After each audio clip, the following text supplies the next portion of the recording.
Welcome to Donmar TV News Channel. Pinaubaya na umano ni Pangulong Rodrigo Duterte sa Panginoon kung tatakbo ba siya o hindi sa pagka-vice presidente sa 2022 national elections. Ito ang sinabi ni Presidential Spokesperson Harry Roque bilang tugon sa mga tanong tungkol sa umano'y plano ng Pangulo na tumakbo bilang Vice President.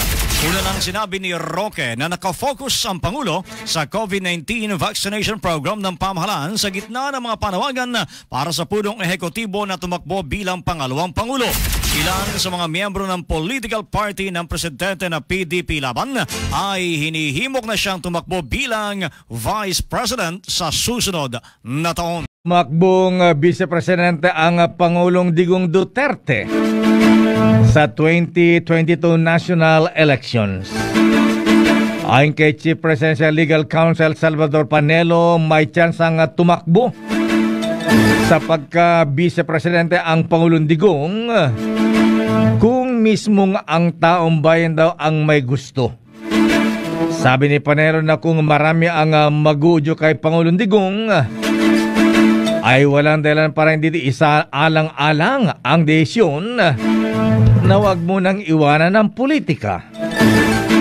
Sinabi pa ni Panelo na kapag may clamor, pag malakas ang clamor, bukas na sumabak sa Vice Presidential race si Pangulong Digong.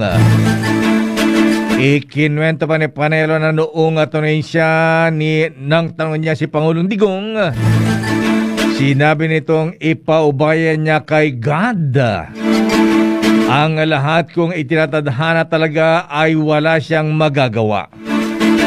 Kung matutuloy ito ay posible maging katandem ng Pangulong Digong ang kanya anak na si Mayor Inday Sara Duterte Carpio o ang kanyang long-time trusted aide na si Senator Christopher Bongo. Nagkainitan na ilang senador sa pagpatuloy ng kanilang sesyon na kagabi. Nagkasagutan sina Senate Minority Leader Franklin Drilon at Senator Bongo sa panukalang batas ni Senator Gona Dagdagan ang bed capacity ng 13 provincial hospitals. Nagpasaring si Senator Gona dinidelay daw ni Drilon ang kanyang panukala bagay na agad ng mga binueltahan ng senador. Pakinggan natin ang naging pagtatalo kagabi ni Senator Bongo at Senator Drilon. Po tayo, Mr. President, at ayaw po natin may masayang na oras, and I know you have a good heart to help our fellow Filipinos, Mr. President. Simple lang po ang tanong ko. Hindi totoo sa Senator Go na dinilay ko ito, na pinapatagal ko itong mga bills na ito. I'm referring po dun sa ating 4 na oras na pagdidebate, Mr. President. Sinabi niyo talaga, and pointing to me, you said that you pretend to support these bills, but in fact you do not. And you're saying, pinapatagal ko ang pagpasa nitong mga panukala batas. Hindi po totoo yan, hindi po ba? Now I am convinced, Mr. President, that you are willing to help these measures to be passed, Mr. President. Thank you, Mr. President. Gentlemen, yes. My proposal is for the majority leader to... Pinigilan ni dating Pangulong Nonoy Aquino na makabalik sa Scarborough Shoal mga barko ng Pilipinas nang magkaroon ng stand-off sa nasabing lugar noong 2012. Ito binunyag ni dating Philippine Coast Guard Commandant Admiral Edmund Tan. Sinabi nito na hindi nag-withdraw subalit sumilong lamang ang 3 barko ng Pilipinas sa Scarborough Shoal dahil masama noon ang panahon. Ay sa dating Coast Guard Commandant, tinanggapan niyang bumalik sa nasabing teritoryo na mag-improve ang panahon, subalit sila ay pinigilan ni dating Pangulong Aquino at dating Foreign Affairs Secretary Del Rosario. Si dating Coast Guard Commandant Admiral Edmund Tan.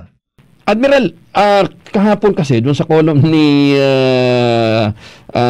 former Secretary Bobby Tiglao, ina-attribute sa inyo yung detalye ng mga kiniwento niya. Ano bang nangyari noong June 2012?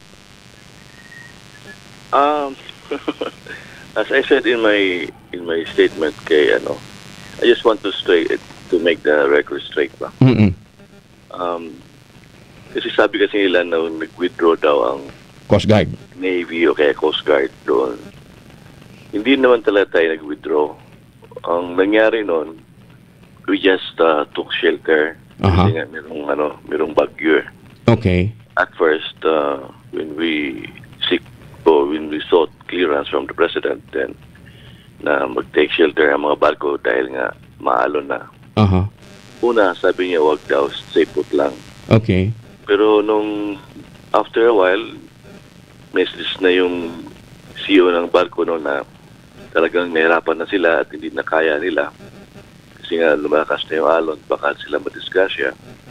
So sinabi ko ulit na kailangan talaga mag-shelter yung mga barko dahil nga malakas na yung alon.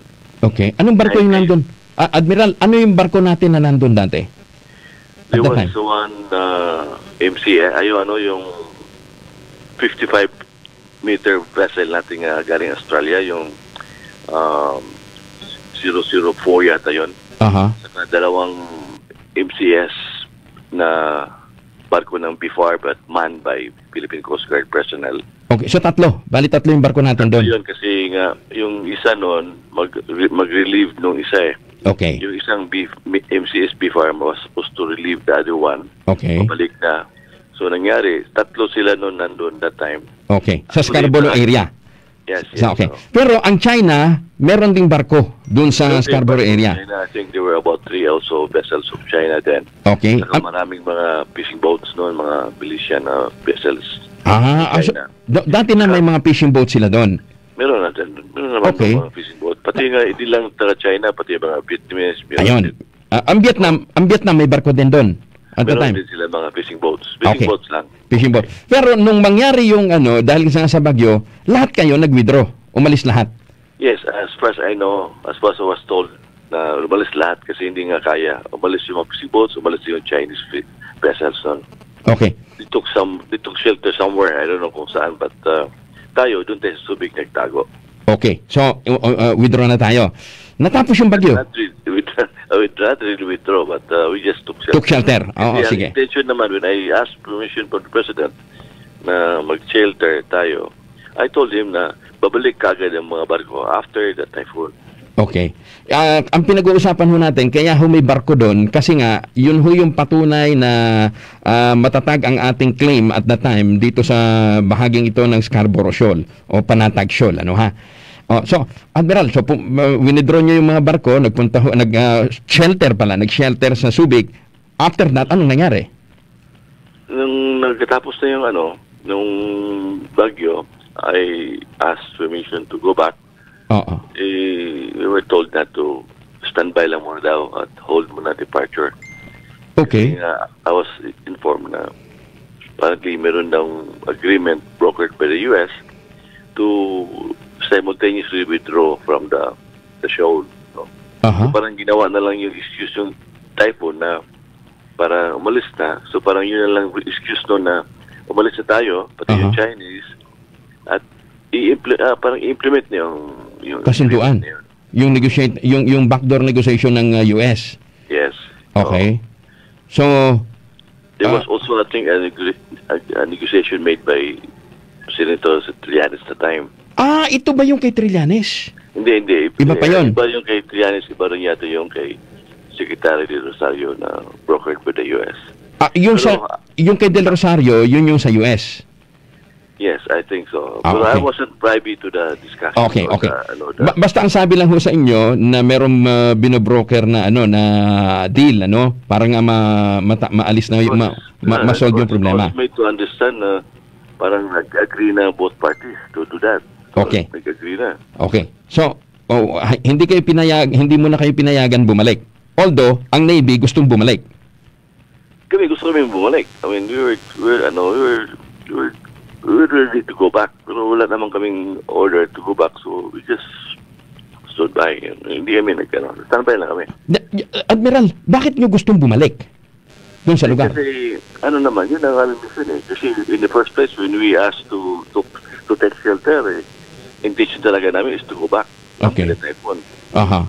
Hindi, kasi nga, ini-establish natin yung presence doon dahil yun ay teritoryo natin.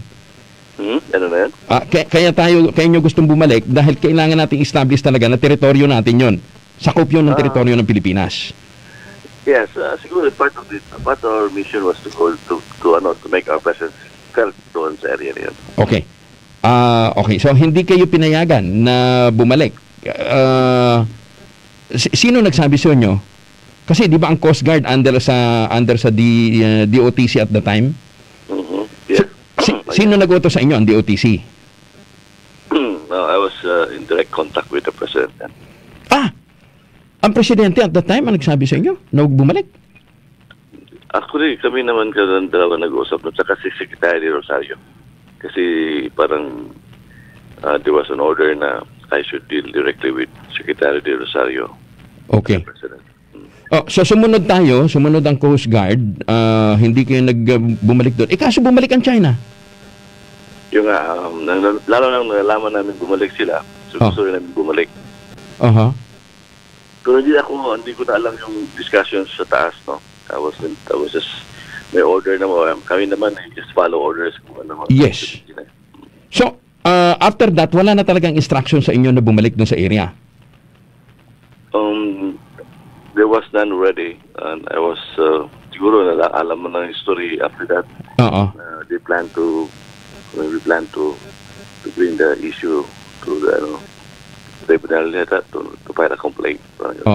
Then pero ang kasunod nga nun, nagtayo na sila ng structure. Hindi naman, walang structure naman doon eh. Wala ba structure doon? Wala structure yun eh. Okay. In fact, when we were there, wala namang away kami sa China. Ang sabi ng mga tao ko sa barko, they were existing there peacefully. Magkaibigan pa nga sila eh. Paggabi daw, nag-uusap pa sila. Pag-araw, nandun lang sila, ikot lang. Paggabi, uusap naman. Wala namang problema actually doon. So, anong activity, anong relevance nung Panatag Shoal? Kung tutuusin? Wala naman. Actually, even before the incident, Chinese were there, Vietnamese were there, Filipinos were there, fishing ground yun eh. And nagkaroon lang incident noon, kaya naging issue yun eh. Okay. So sa ngayon, Admiral, nakapunta pa rin doon ang mga fishing vessel natin within that area? Ang report na nabasa ko lang sa report, wala na akong Yes. Basa ko na meron naman din nakapunta, meron din naman pinapaalis ng mga Chinese. Okay. Hindi pinapaalis ng Chinese. Pero yung mga barko natin, yung barko ng Navy, nandun na rin, nakabalik na rin. Nandun, nagpatrolya naman sila. Pati nga Coast Guard ngayon, dumadaan doon eh. Pero hindi naman tayo nag-stay doon na matagal eh, tulad dati na. Talaga naka-station doon? Naka-stay talaga doon lang palagi, hindi na dati nagpatrolya naman tayo dyan, dumadaan tayo doon eh. Okay. Gano'n yan kalayo doon sa itinayong structure ng China dyan sa West Philippine Sea? Malayo yung sa Panatag Shoal, wala namang structure ginawa ngayon ng Chinese doon. Hindi, wala structure ang Chinese sa Panatag Shoal.